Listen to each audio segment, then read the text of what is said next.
Aldrin, Protector of the Realm.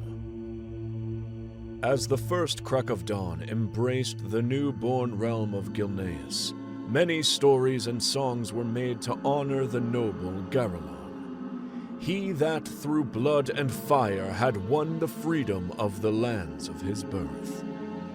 Although history mentions Aldrin as the general of the rebel army, only whispers and myths remain of his history.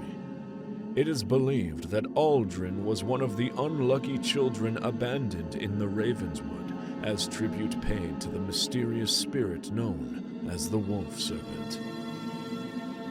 Against all odds and fate itself, Aldrin managed to survive and was adopted by the Greymane nobility as the son of the Cupbearer.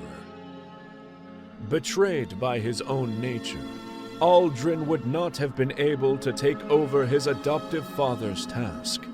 His calling was to battle, a calling that convinced the young Greymane to employ him as his personal bodyguard. From then, the two teenagers were to face each other in intensive combat and games of strategy. This feigned rivalry soon turned into a brothership.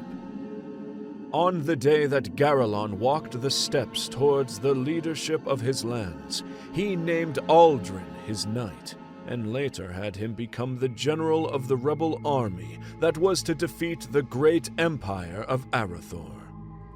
If Garalon was the sword of the realm, Aldrin would be its shield. If Garalon was to be the judge, Aldrin would be the executioner.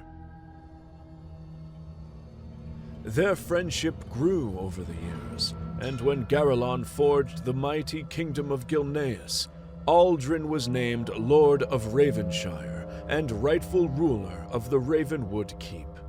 In return, Aldrin made sure that the highest tradition of his family would be for every man to bear the name of Ravenwood, to serve as shield of the realm until their deaths, and that any lawbreaker would face the fury and the absolute loyalty of the Raven that would sooner tear its own wing than defy the word of the king.